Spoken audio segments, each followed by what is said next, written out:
Hidup TV mempersembahkan Oase Rohani Katolik yang dibawakan oleh para imam Keuskupan Agung Jakarta. Selamat menyaksikan. Salam damai sahabat Oase Rohani Katolik yang terkasih, apa kabar? Jumpa kembali bersama saya Maria Paulina dalam acara kesayangan kita Oase Rohani Katolik.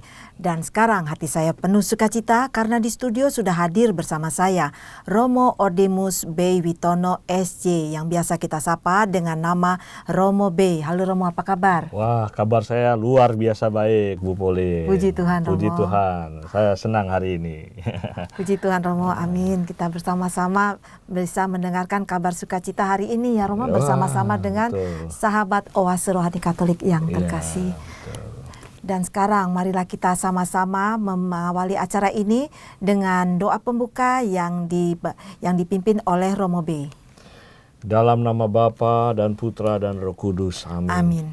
Ya Tuhan Allah kami, bersama sahabat Oase Rohani Katolik yang terkasih, pada kesempatan ini kami bersyukur atas segala anugerah kebaikan-Mu. Semoga rahmat-Mu senantiasa bekerja, dan kami dimampukan untuk memiliki hati yang lembut, hati yang bijaksana, hati yang mampu menerima apa yang menjadi kehendak-Mu atas diri kami. Berkatilah seluruh rangkaian acara pada hari ini. Semoga rahmat Tuhan menyertai kami dan juga para penonton yang hadir, para sahabat dimanapun mereka berada. Semoga rahmat sukacita selalu menyertai kami. Demi Kristus, Tuhan dan pengantara kami. Amin. Amin. Kalian akan kuberi hati baru dan roh baru dalam batinmu. Hati yang keras membatu akan kuambil dari batinmu, dan hati yang taat lembut akan kuberikan kepadamu. Sahabat Oase Rohani Katolik yang terkasih, bacaan liturgi pada hari ini diambil dari Nubuat Yehezkiel bab 36 ayat 23 sampai dengan 28. Dilanjutkan dengan bacaan Injil yang diambil dari Injil Matius bab 22 ayat 1 sampai dengan 14.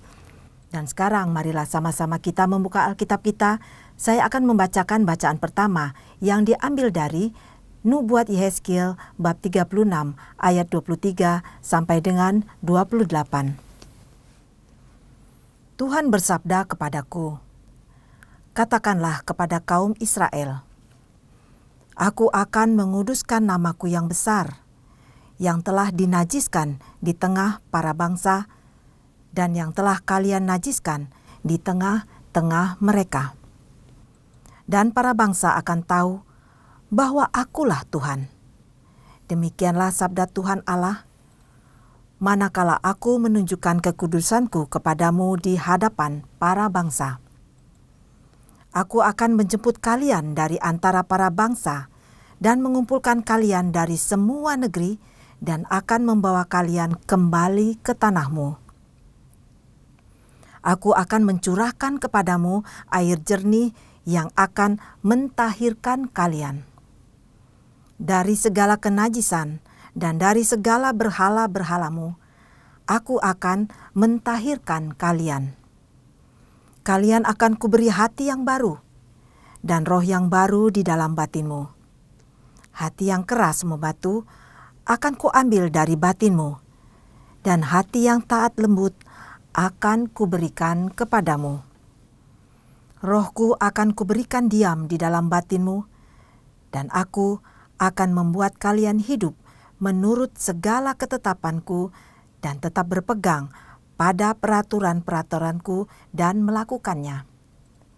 Dan kalian akan mendiami negeri yang telah kuberikan kepada nenek moyangmu. Kalian akan menjadi umatku, dan aku menjadi Allahmu. Demikianlah sabda Tuhan. Syukur kepada Allah. Sahabat Oase Rohani Katolik yang terkasih, marilah kita tanggapi bacaan pertama tadi dengan Mazmur tanggapan. Aku akan mencurahkan air jernih kepadamu, dan kalian akan disucikan dari segala kenajisanmu. Aku akan mencurahkan air jernih kepadamu, dan kalian akan disucikan dari segala kenajisanmu. Ciptakanlah hati yang murni dalam diriku ya Allah, dan baruilah semangat yang teguh dalam batinku. Janganlah membuang aku dari hadapan-Mu, dan janganlah mengambil Roh-Mu yang kudus daripadaku. Aku akan mencurahkan air jernih kepadamu, dan kalian akan disucikan dari segala kenajisan-Mu. Berilah aku sukacita karena keselamatan-Mu, dan teguhkanlah roh yang rela dalam diriku. Maka aku akan mengajarkan jalan-Mu kepada orang-orang durhaka, supaya orang-orang berdosa berbalik kepadamu. Aku akan mencurahkan air jernih kepadamu, dan kalian akan disucikan dari segala kenajisan-Mu. Tuhan, Engkau tidak berkenan akan kurban sembelihan, dan kalaupun kupersembahkan kurban bakaran, Engkau tidak menyukainya. Persembahanku kepadamu ialah jiwa yang hancur, hati yang remuk redam, tidak akan Kau pandang hina ya Allah. Aku akan mencurahkan air jernih kepadamu, dan kalian akan disucikan dari segala kenajisan-Mu. Sahabat Oase Rohani Katolik yang terkasih, sekarang marilah kita satukan hati dan pikiran kita, karena Romo B akan menyampaikan bacaan Injil yang diambil dari Injil Matius, bab 22 ayat 1 sampai dengan 14. Haleluya, haleluya. Hari ini janganlah bertegar hati, tetapi dengarkanlah sabda Tuhan. Haleluya. Tuhan sertamu, Dan sertamu juga. Inilah Injil Yesus Kristus menurut Matius. Dimuliakanlah Tuhan. Pada suatu ketika, Yesus berbicara kepada para imam, kepala, dan pemuka rakyat dengan memakai perumpamaan. Ia bersabda, hal kerajaan surga itu seumpama seorang raja yang mengadakan perjamuan nikah untuk anaknya. Ia menyuruh hamba-hambanya memanggil orang-orang yang telah diundang ke perjamuan nikah itu, tetapi mereka tidak mau datang. Raja itu menyuruh pula hamba-hamba lain dengan pesan, katakanlah kepada para undangan, hidanganku sudah kusediakan, lembu-lembu jantan dan ternak piaraanku telah disembeli. Semuanya telah tersedia. Datanglah ke perjamuan nikah ini. Tetapi para undangan itu tidak mengindahkannya. Ada yang pergi ke ladangnya, ada yang pergi mengurus usahanya, dan yang lain menangkap para hamba itu, menyiksa dan membunuhnya. Maka murkalah raja itu. Ia lalu menyuruh pasukannya ke sana untuk membinasakan pembunuh-pembunuh itu dan membakar kota mereka. Kemudian ia berkata kepada para hamba, perjamuan nikah telah tersedia, tetapi yang diundang tidak layak untuk itu. Sebab itu, pergilah ke persimpangan-persimpangan jalan dan undanglah setiap orang yang kalian jumpai di sana ke perjamuan nikah ini. Maka pergilah para hamba dan mereka mengumpulkan semua orang yang dijumpainya di jalan-jalan, orang jahat dan orang-orang baik, sehingga penuhlah ruangan perjamuan nikah itu dengan tamu. Ketika raja masuk, hendak menemui para tamu, ia melihat seorang tamu yang tidak berpakaian pesta. Ia berkata kepadanya, hai saudara, bagaimana saudara masuk tanpa berpakaian pesta? Tetapi orang itu diam saja. Maka raja lalu berkata kepada para hamba, ikatlah kakinya dan tangannya, dan campakkanlah orang itu ke dalam kegelapan yang paling gelap. Di sana akan ada ratap dan kertak gigi. Sebab banyak yang dipanggil, tetapi sedikit yang dipilih. Demikianlah Injil Tuhan. Terpujilah Kristus.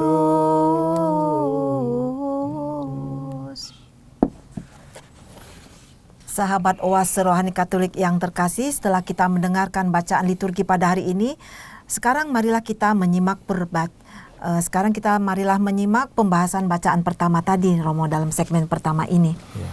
Dari bacaan pertama tadi, Romo, sebenarnya apa yang akan disampaikan oleh Nabi Yehezkiel ini, Romo? Kita perlu ketahui bahwa Kitab Yehezkiel sendiri dibuat ya sekitar tahun 593 sampai 570 sebelum Masehi. Jadi situasinya bangsa Israel pada waktu itu sebagai bangsa yang tinggal di pembuangan. Jadi hidup mereka sulit ya, mereka kehilangan Bait Allah, kehilangan Yerusalem, dan dalam situasi sulit itulah maka Tuhan mengharapkan orang-orang Israel, bangsa Israel itu tetap setia.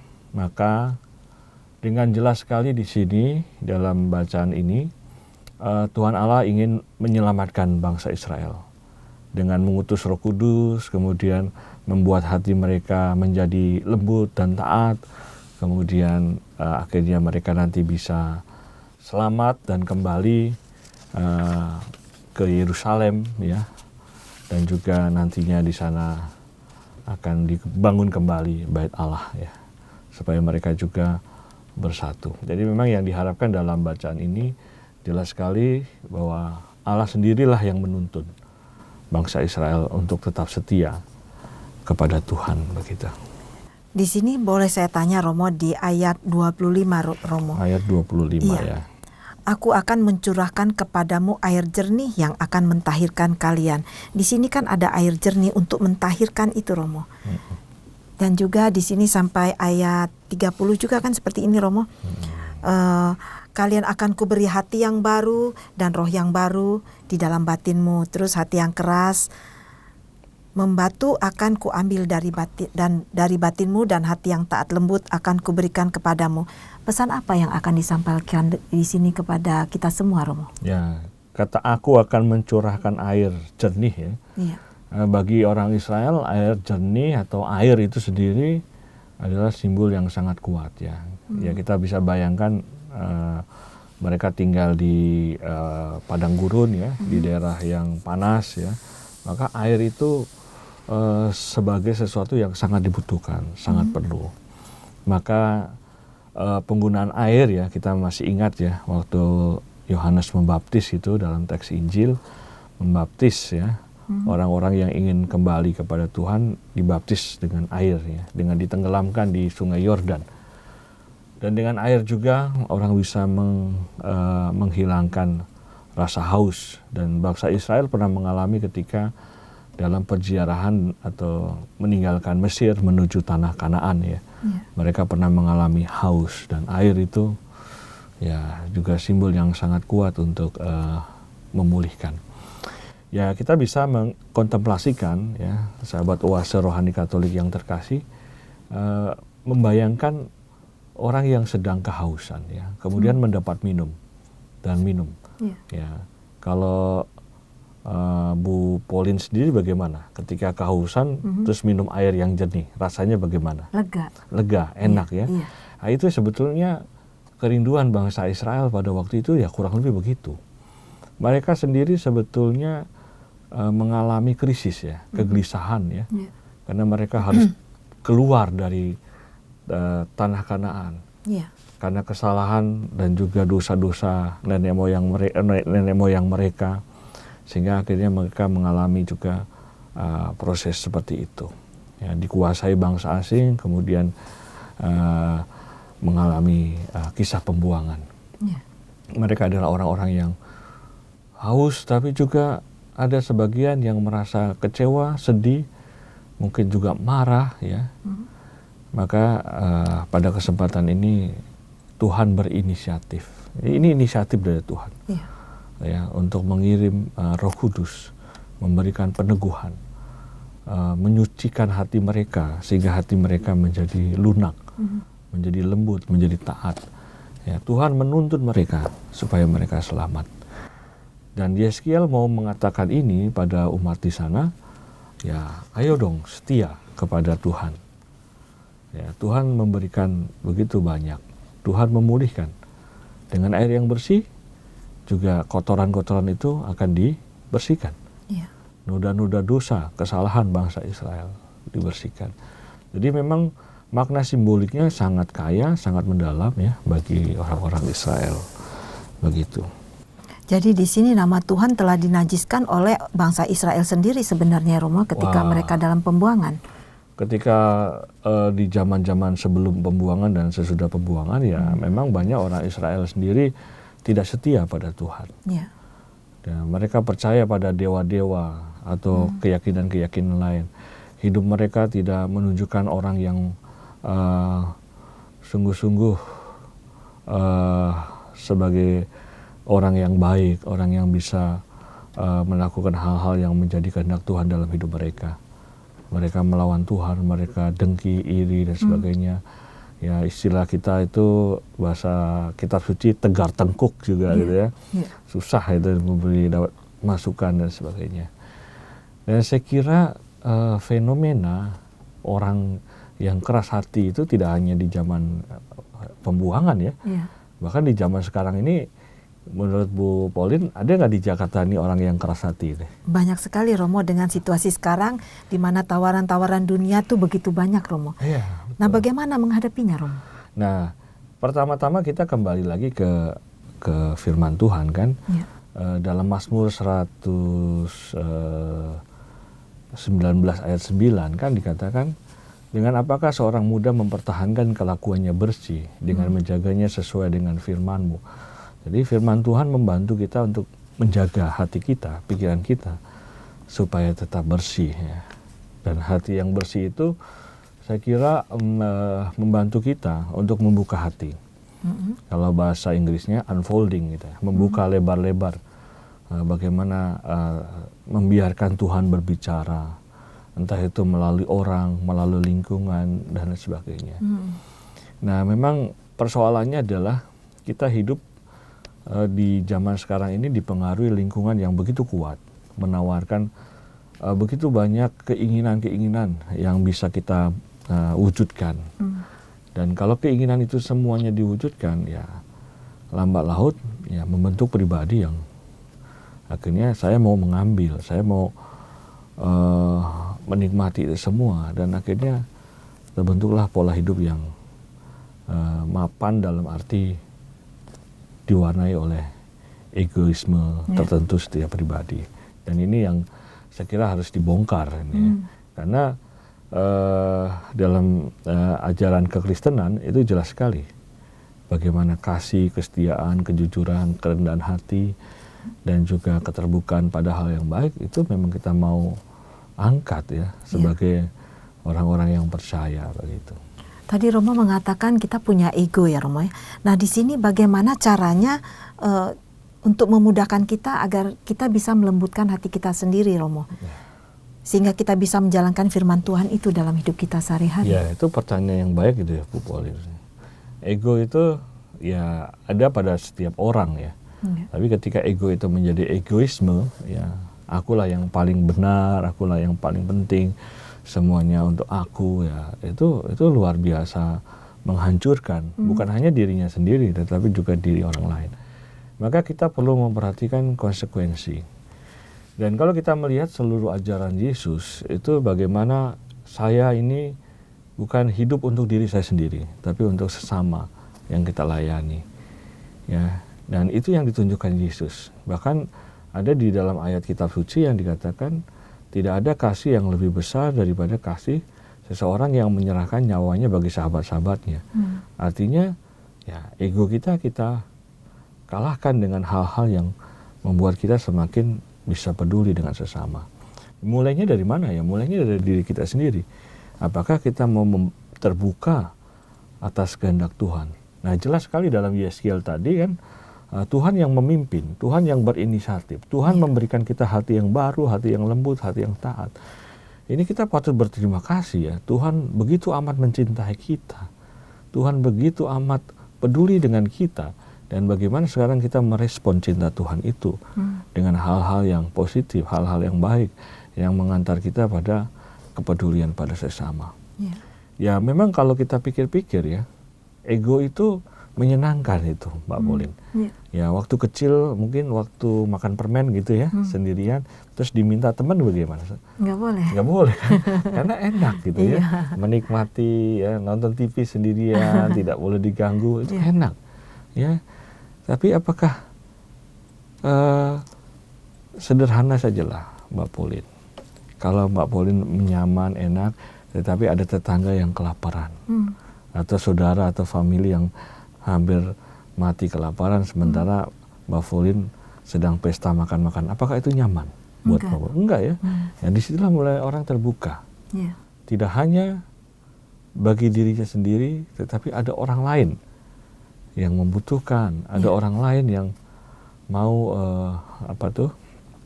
dalam arti tertentu juga butuh perhatian kita. Dan kita sebagai orang-orang yang telah diselamatkan berdasarkan firman Tuhan ini, ya Tuhan telah memberikan kita hati yang baru, hati yang lembut, hati yang taat tadi. Ya diharapkan kita juga peduli sama orang-orang yang ada di sekitar kita. Begitu. Jadi di sini dalam nubuat Yehezkiel ini Tuhan juga memberikan hati dan Roh Kudus yang baru ya Romo ya, sehingga kita menjadi manusia baru. Betul. Jadi pertanyaannya, apakah seseorang yang sudah menerima Roh Kudus itu otomatis akan diampuni dosanya? Seperti apa tuh? Dosa ini kan kita perlu memahami dulu dosa. Apa itu dosa ya? Dosa itu kalau dalam bahasa teologi itu putusnya relasi kita dengan Tuhan, dengan sesama, dengan lingkungan, dan juga dengan diri kita sendiri. Ya, kendati Tuhan telah memberikan rahmat yang begitu besar, Roh Kudus yang bekerja setiap hari, dan mungkin juga Tuhan sudah memberikan kita tuntunan yang sangat jelas.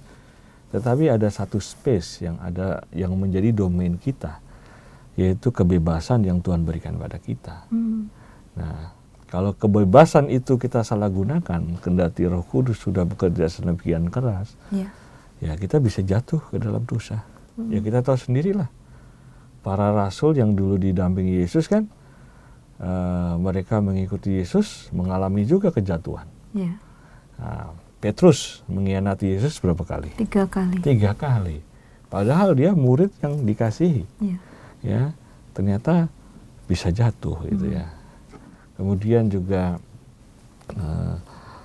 orang-orang yang lain ya, yang sudah dipengaruhi oleh begitu banyak rahmat, ternyata jatuh. Maka kata kuncinya bukan jatuh yang mau diutamakan, tetapi adalah Roh Kudus mengajak kita untuk pada pertobatan, kembali kepada Tuhan. Jadi kalau hati ini sudah diberkati, ketika kita jatuh dalam dosa, ketika kita melakukan kesalahan, ketika kita marah dengan siapa saja tanpa arah yang jelas, Roh Kudus itu mengingatkan kita untuk kembali kepada jalan yang benar. Mengajak kita untuk bertobat. Dan saya kira Allah melalui kitab Yehezkiel ini mengajak orang Israel untuk kembali kepada Tuhan. Dan Tuhan memberi diskon yang luar biasa menurut saya, ini memberi hati yang baru gitu ya, supaya orang kembali kepada Tuhan. Sampai di sini juga Tuhan menyiapkan tempat tinggal dan makanan ya Romo ya bagi betul mereka. Sekali. Iya. Disediakan itu. Jadi luar biasa ya Romo ya. Luar biasa kasih Allah itu. Iya. Sekarang kita jeda sebentar ini Romo. Oh iya, baik, kita jeda sebentar. Sahabat Oase Rohani Katolik yang terkasih, sekarang kita jeda sebentar sebelum saya melanjutkan pada perbincangan berikutnya. Saya informasikan bila ada yang ingin bertanya seputar iman Katolik Anda, dapat menghubungi kami melalui SMS di nomor 0822 1036 1555 atau ke alamat email kami orkkaj@yahoo.com. Hidup TV mempersembahkan Oase Rohani Katolik yang dibawakan oleh para imam Keuskupan Agung Jakarta. Selamat menyaksikan. Masih bersama Romo Adumus B. Witono SY dan saya Maria Paulina dalam acara Oase Rohani Katolik. Terima kasih bagi pemirsa ataupun bagi para pendengar yang baru saja bergabung di acara ini. Nah Romo, sekarang kita masuk segmen kedua Romo.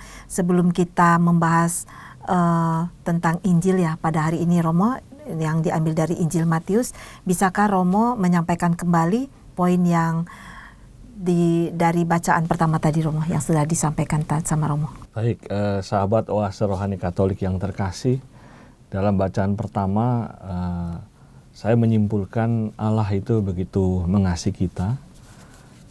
Allah berinisiatif ya untuk mengutus Roh Kudus dalam diri kita dan kemudian menyucikan hati dan pikiran kita. Tuhan memberikan kita hati yang baru, hati yang lembut dan hati yang taat. Saya kira ini anugerah yang besar yang perlu kita perhatikan, kita terima dan kita hidupi, dan bagaimana hati yang baru itu kita sungguh-sungguh gunakan untuk menjalankan kehidupan ini berdasarkan kehendak Tuhan di bawah bimbingan Roh Kudus, sehingga kita juga merasa bahagia, merasa sungguh-sungguh diteguhkan dan dikuatkan di dalam menjalankan kehidupan ini, sehingga dalam suka maupun duka kita tetap setia kepada Tuhan. Kurang lebih begitu kesimpulannya. Dan yang untuk bacaan Injil hari ini, kabar sukacita apa yang akan Romo sampaikan? Ya, ini bacaan Injil hari ini sangat menarik menurut saya. Ya. Bagaimana Tuhan Allah itu digambarkan sebagai Raja yang mengadakan pesta untuk putranya, dan dia mengundang orang-orang undangan ya untuk datang, tapi yang heran saya mereka tidak datang gitu ya, mereka sibuk gitu ya dengan diri mereka sendiri, ada yang pergi ke ladang, ada yang kemana-mana, sampai pada undangan berikutnya bahkan ada yang membawa undangan itu ditangkap, dibunuh, dianiaya, sehingga raja menjadi murka dan marah, kemudian menghancurkan orang-orang di tempat itu. Ya, akhirnya raja kemudian mengundang siapa saja yang dijumpai ya. Kalau kita bandingkan dalam Injil Lukas, itu yang dijumpai bisa saja orang-orang cacat, orang-orang yang menderita dan sebagainya, yang ada di persimpangan-persimpangan jalan diundang dan mereka datang.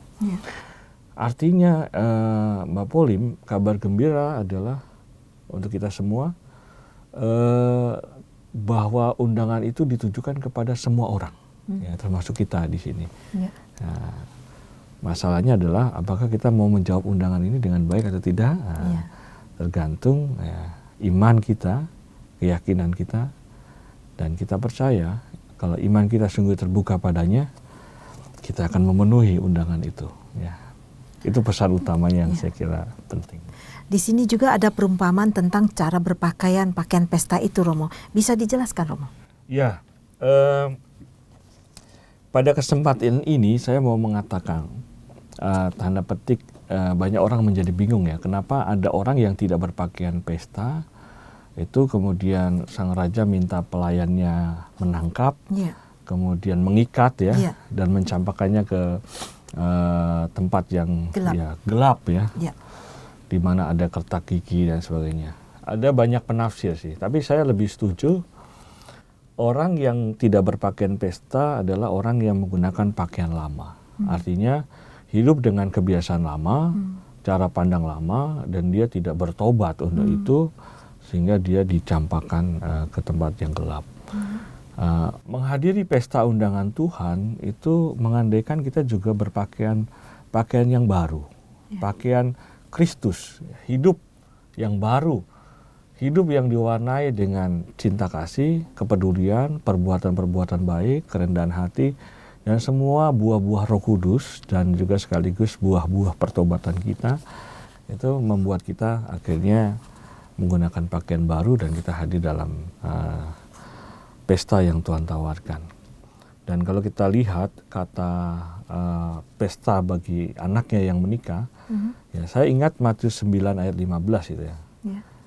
Kata mempelai itu ya, dan mempelainya itu adalah Sang Putra sendiri, Yesus sendiri, yang menjadi tema sentral dalam perjamuan nikah ini. Ya. Sang Putra, dan Putra ini mengundang kita semua, dan kita berharap lewat pakaian yang baru Ya. kita boleh diterima dalam pesta itu ya. Iya. Di sini juga pesta sangat menarik juga, Romo. Konsep pesta itu kan biasanya tuh ada kegembiraan, sukacita. Apakah di sini juga pesta di sini diumpamakan hati yang gembira, hati yang sukacita, seperti itu, Romo? Ya, karena ya bisa bayangkan ya, kita dalam bacaan tadi dikatakan hidanganku sudah kusediakan, lembu-lembu jantan dan ternak piaraanku telah disembelih ya. Semuanya telah tersedia. Artinya dalam pesta itu makanan-makanannya pun adalah makanan-makanan yang terbaik, Yang istimewa. yang ya, istimewa ya, Ya. yang menjadi kesukaan banyak orang di sana ya. Maka mau nggak mau lah kita di situ bersukacita, bergembira, kemudian bersyukur, dan ya kita merasa satu sama lain dalam suasana kegembiraan sukacita itulah kita akan bersama bahagia bersama Tuhan. Dan ya sebagai ilustrasi gini, kalau Mbak Pauline atau sahabat-sahabat terkasih Oase Katolik, Anda diundang pesta di mana di situ ada raja atau mungkin presiden atau paus gitu ya, ada di tengah-tengah pesta itu, perasaannya bagaimana? Bahagia, senang, Bahagia, luar senang. biasa. Dan jamuannya yang terbaik. Ini Iya. kan luar biasa. Iya. Saya kira suasana pesta itulah adalah suasana kerajaan Allah. Di mana beresnya relasiku dengan Tuhan, dengan sesama, dengan lingkungan dan diriku sendiri. Artinya relasi itu beres. Tidak ada dendam, tidak ada dusta di antara kita dalam pesta itu. Sehingga mereka bersukacita, mereka bersyukur, mereka bisa ngobrol dengan teman-teman yang ada di situ, mereka bisa bergembira dan mereka bisa bersyukur. Saya kira poinnya itu. Ya. Tapi kenapa ada yang menolak ya, Romo? Ya, seperti tadi ada dua bentuk sikap. Kalau saya perhatikan di sini ada dua bentuk sikap. Undangan yang mereka yang menolak, berdalih macam-macam, malah ada yang membunuh para ini yang memberitakan kabar undangan itu, Romo. Dan bagaimana maksud saya direfleksikan dengan kita sekarang itu, Romo? Nah, undangan itu saya kira sekaligus undangan untuk bertobat. Ya, misalnya seorang pencuri, seorang perampok, atau seorang yang hidupnya jahat, diundang untuk berbuat baik, untuk bertobat. Apakah mereka itu langsung menerima? Tidak. Tidak. Bahkan ini orang ini berbahaya ini. Ini akhirnya ditangkap, dibunuh. Ya. Sama undangan-undangan itu muncul ketika para nabi diutus untuk bangsa Israel, mewartakan keselamatan. Tapi apa yang terjadi? Ya? Mereka tangkap, ada yang dibunuh, ada yang jadi martir. Dan itu juga tidak terjadi di zaman Yesus ya. Para murid mengalami itu. Banyak di gereja awal-awal itu orang menjadi martir ya. Misalnya Stefanus ya, yang memberikan kesaksian yang luar biasa baik, mulia, tapi ya dia dirajam sampai mati ya. Karena itu ya tadi, mewartakan kebaikan itu bukan lantas serta-merta direspon begitu ya. Maka di sini ada kekuatan ya, di dunia ini kebaikan dan kejahatan itu. Ya, kejahatan akan menjadi baik ketika bertobat gitu ya. Kalau nggak bertobat ya mau ngasih undangan seperti apapun, orang yang memberikan undangan mengalami kesulitan. Atau ada yang mulai bertobat tapi setengah-setengah. Dia masih menggunakan pakaian lama gitu ya, kayak tadi. Dia hadir dalam undangan pesta itu. Tapi pakaian yang dipakai adalah pakaian lama. Tidak berpikir, bertindak sesuai dengan pola hidup baru. Pola hidup Kristus yang diyakini atau dialami itu tidak terjadi.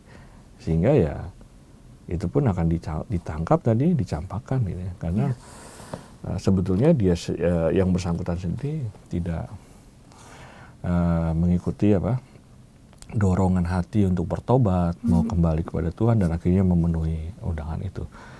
Tapi jangan salah juga loh Mbak Pauline. Dalam pesta ini kan sebetulnya gambaran umat Matius ya pada waktu itu, siapapun boleh datang ya. Tidak semuanya orang baik gitu lah, ada orang jahat juga. Tapi dia mau berpakaian pesta, artinya dia mau terus berjuang ya dalam hidup itu untuk memperbaiki dari waktu ke waktu. Karena memang kalau dalam kehidupan sehari-hari ya pasti kita juga mengalami jatuh bangun kan. Bertobat, kemudian mengalami jatuh bangun lagi. Dan saya kira orang yang demikian itu pun diberi kesempatan untuk hadir dalam pesta itu. Dan bagaimana kita menanggapi undangan Tuhan, Romo?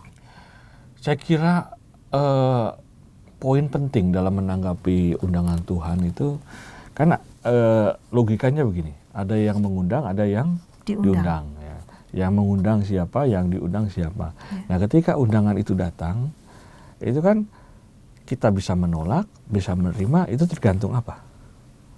Tergantung pada diri kita sendiri kan, hati kita.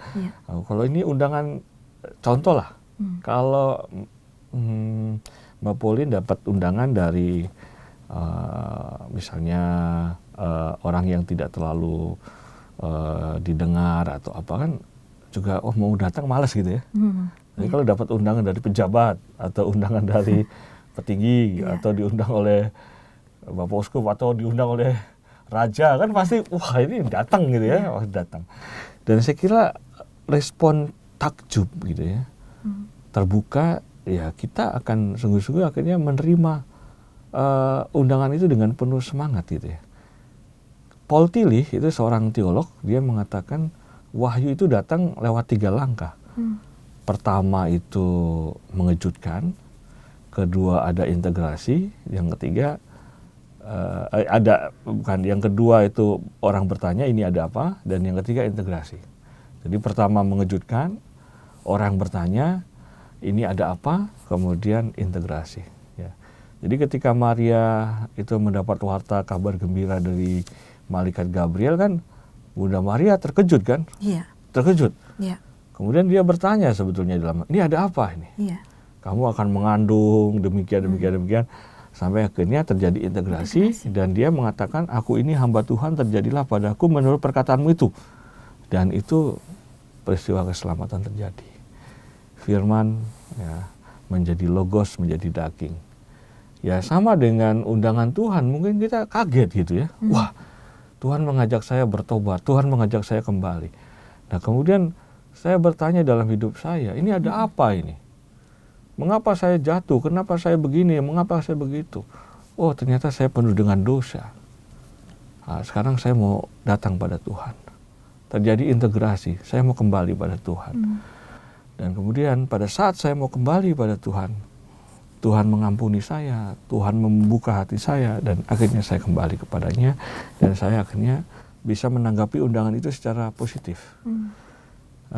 Dalam kisah Injil yang lain itu ketika Petrus melihat ya dengan mata kepalanya sendiri ketika Yesus menangkap begitu banyak ikan. Ya. Apa yang dikatakan Petrus pada waktu itu, Simon ya, pergilah daripadaku Tuhan, sebab aku ini adalah seorang pendosa. Tapi justru pada saat itulah kamu akan kujadikan penjala manusia. Artinya ketika Petrus mengakui dirinya adalah pendosa, nah, Tuhan ternyata memberikan berkat, pengampunan, bahkan tanggung jawab yang lebih. Jadi saya kira jangan takutlah untuk menanggapi undangan Tuhan. Tuhan selalu menuntun kita. Tuhan tidak meninggalkan kita sendirian ya, di dalam menanggapi undangannya. Ya, Tuhan akan pelan-pelan mengantar kita kepadanya begitu. Dan bagaimana kita memperlihatkan diri kita layaknya sebagai seorang yang dipanggil oleh Tuhan? Ya, orang yang dipanggil Tuhan memenuhi undangan itu, ya saya kira pakaian yang kita pakai adalah pakaian pesta, pakaian hidup baru, pakaian yang penuh dengan sukacita, kegembiraan, kemudian berusaha melakukan hal yang baik, ya. Dan saya kira itu memberikan sukacita. Ya, contoh lah, kalau saya menolong orang dengan hati yang tulus, saya pasti gembira. Bagaimana Bu Pauline? Iyalah. Kita akan gembira karena kita melakukannya itu dengan tulus. Tidak bersungut-sungut. Tidak bersungut-sungut ya. Kita membantu orang dengan tulus, ikhlas, kita bersukacita, kita berkata jujur, sabar, rendah hati. Begitu banyak berkat yang saya rasakan di situ. Maka dalam Matius 5 ayat 8 di sana dikatakan, berbahagialah orang yang suci hatinya sebab mereka akan melihat Allah. Orang yang suci atau orang yang terus berjuang untuk menjadi suci dengan lewat pertobatan macam-macam, saya kira orang itu dan kita semua sudah mulai merasakan berpakaian pesta. Dan nanti akan mendapat kepenuhannya secara eskatologis di akhir zaman gitu ya. Dalam kerajaannya di surga itu. Gitu. Dan Romo, bisakah Romo menarik benang merahnya bacaan pertama dengan bacaan Injil hari ini, Romo? Ini benang merahnya, ya kali ini bacaan menurut saya sangat cocok dan relevan ya. Bacaan pertama itu berkaitan dengan hati yang baru, hati yang lembut, hati yang taat, Roh Kudus diberikan Tuhan dan sebagainya. Ini kan semua perangkat ya, dan juga Roh Kudus Allah sendiri ya dalam relasinya dengan manusia, kita pahami sebagai rahmat yang besar. Itu juga membuat kita semakin yakin gitu ya, menjawab undangan Tuhan lewat hidup yang baik, pertobatan dan macam-macam, sehingga kita boleh hadir dalam pesta bersama Raja, bersama Tuhan. Dan pesta bersama Tuhan itu artinya beres ya relasi kita dengan Tuhan, beres relasi kita dengan sesama, dengan lingkungan, dan juga dengan diri kita sendiri. Dan dengan demikian kita hidup dalam sukacita yang penuh, dalam rasa syukur yang mendalam, dalam hidup yang baik. Begitu. Dan pertanyaan lagi nih Romo, bagaimana kita bisa mendapatkan jalan lurus kepada Allah? Jalan lurus ya? Iya, lurus maksudnya. Ya, Yesus pernah mengatakan, akulah jalan kebenaran dan hidup. Ya, bagi orang percaya, orang Kristen, kita orang Katolik tentunya, yang pertama-tama ya kita melihat diri Yesus sendiri. Bagaimana Yesus secara ontologis itu mempengaruhi hidup kita. Dan bagaimana Yesus dalam sejarahnya itu mengajarkan kepada kita apa yang seharusnya kita lakukan. Dan juga kita punya begitu banyak tuntunan lewat tradisi juga. Bagaimana kita akhirnya bisa kembali kepada Tuhan. Hasil konsili ya, Vatikan atau konsili-konsili sebelumnya, kemudian juga pesan-pesan dari bapak-bapak gereja, orang-orang kudus, dan semuanya itu menginspirasi kita untuk mengikuti Tuhan.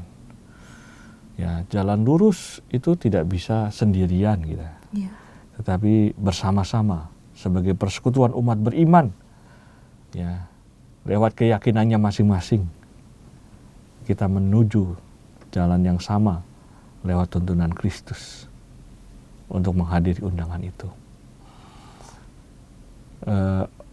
Walaupun saya sadar betul, ya, dan mungkin juga Mbak Pauline, untuk jalan lurus betul-betul itu, ya itu susah ya. Kadang-kadang jalan kita nih berliku-liku gitu ya. Tapi akhirnya sampai ke tujuan ya. Jadi ya saya sangat senang dengan kata-kata Yesus ya. Licik seperti ular, tulus seperti merpati. Ya, tapi ya sampai ke sana itu. Ya, kalau jatuh ya bertobat lagi, jatuh bertobat lagi. Ya, kita berani membuka diri, membuka hati, dan akhirnya sampai pada jalan yang lurus itu dan sampai kepada Tuhan. Begitu. Tidak ada berhentinya ya Romo ya? Wah iya, kalau berhenti ya repot kita. Ya, jadi kita harus benar-benar memandang wajah Allah ya Romo ya? Ya. Apalagi dalam kehidupan ini. Betul. Karena kita percaya bahwa Tuhan akan menggenapi janjinya seperti itu Romo ya. Maka kita diajak untuk senantiasa ingat ya apa yang menjadi pesan Tuhan dalam hidupku, kemudian bacaan-bacaan Injil yang kubaca, renungan-renungan pagi, malam, doa-doa itu semua menuntun kita untuk kembali kepada Tuhan. Ya. Sehingga warna hidup kita, cara pandang kita, pola pikir kita, bahkan apa yang kita praktekkan dalam kehidupan sehari-hari itu sungguh-sungguh menghadirkan kerajaan Allah di tengah-tengah dunia ini. Jadi firman Tuhan itu harus selalu kita gali dan terus gali dalam diri kita sendiri ya Romo? Ya bukan harus ya, tapi istilahnya ya firman Tuhan ya menjadi bagian hidup kita, di mana di situ ada firman Tuhan. Dan apa yang difirmankan Tuhan itu juga menjadi milik kita. Karena kita kan kepunyaan Tuhan. Nah, kita milik Tuhan dan kita akan kembali kepada Tuhan. Maka apa yang dikatakan Tuhan dalam kitab suci, apa yang diilhami Tuhan dalam tradisi gereja, ya saya kira kita perlu menghidupi itu semua ya, karena itu adalah milik kita juga gitu. Kekayaan gereja, kekayaan kita. Romo, di luar dari ini ya Romo, kalau misalnya kita baca-baca dari firman Tuhan itu, Tuhan selalu memberikan perumpamaan ya Romo ya? Ya betul. Ya itu. Dan ini yang perumpamaan tentang undangan pesta ini dalam Injil Matius, ini perumpamaan yang ketiga nih, sebelum fase proses penyaliban Yesus ya. Ya perumpamaan itu dibuat oleh Yesus ya supaya para murid ya bisa memahami, mengerti dan sebagainya. Maka yang punya telinga hendaknya mendengar, yang punya mata hendaknya melihat. Maka dalam seluruh kisah perumpamaan ini kan dijelaskan juga oleh Yesus ya. Apa makna di balik itu, apa peristiwa di balik itu, pengandian apa. Ya makanya kita sendiri perlu membuka hati kita untuk menjadi bijaksana ya, untuk menangkap itu semua. Ya, jadi perumpamaan itu kalau direfleksikan dengan kehidupan kita sekarang memang masuk juga ya Romo? Iya masuk. Kan nggak mungkin Yesus membuat perumpamaan tanpa tujuan yang jelas. Ya, pasti di balik perumpamaan-perumpamaan itu ada pesan-pesan penting untuk umatnya begitu. Iya. Menarik sekali. Terima kasih atas pencerahannya pada hari ini Romo. Nanti kita sekarang berada di penghujung acara nih Romo. Iya, nggak terasa ya. Nggak terasa. Baiklah sahabat Oase Rohani Katolik yang terkasih, sekarang kita sudah di penghujung acara. Dan sebagai akhir dari acara ini, kita akhiri dengan doa penutup yang dipimpin oleh Romo B. Dalam nama Bapa dan Putra dan Roh Kudus. Amin. Allah Bapa di dalam surga, terima kasih atas anugerah-Mu yang Kau curahkan kepada kami, hati yang baru, hati yang lembut, Roh Kudus yang senantiasa bekerja. Semoga anugerah ini tidak kembali dengan sia-sia.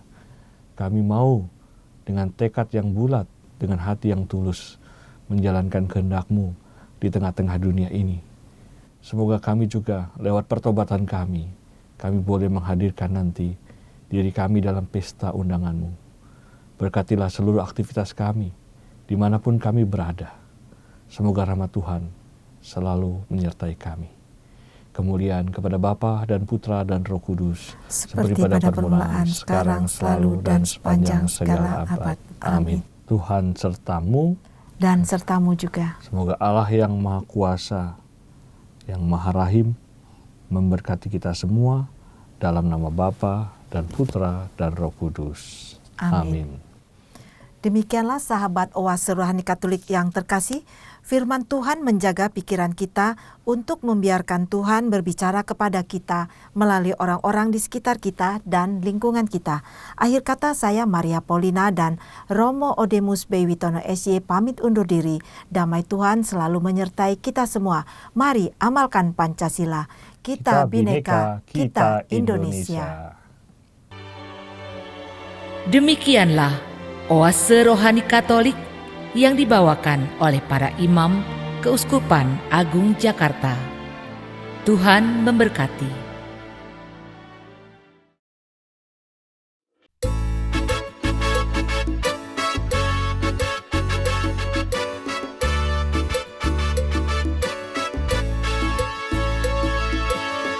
Kami menyanyi lagunya asli, la la la, la la la la la, sambil membawa sembahan kami. Kami menyanyi lagunya asli, la la la, la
bernyanyi, tiup dengan merdu bunyi sangkakala, bersorak baginya hai seluruh bumi, berbaktilah dengan sukaria. Masuklah pintu gerbang Allah, hormati, pujilah namanya, karena Allah kita baik selamanya. Bangunlah betangnya di hutan rimba, tanam pohon-pohon daunnya mereka, hadap pada Tuhan bernyanyi gembira, sadarilah Tuhan itu Allah. Masuklah pintu gerbang Allah, hormati, pujilah namanya, karena Allah kita baik selamanya. Cemara menjulang tinggi pohonnya, dahan telah patah gugurlah daunnya. Cinta kasih Tuhan kekal selamanya, setianya tetap selamanya. Masuklah pintu gerbang Allah, hormati, pujilah namanya, karena Allah kita baik selamanya.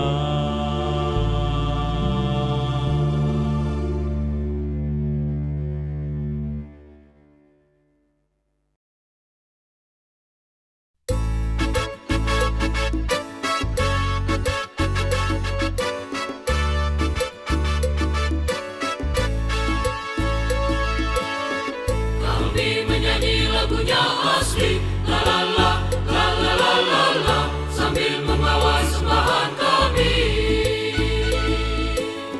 Kami menyanyi lagunya asli, la la la, la la la la la, sambil membawa sembahan kami.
Masuklah pintu gerbang Allah, hormati, pujilah namanya, karena Allah kita baik selamanya.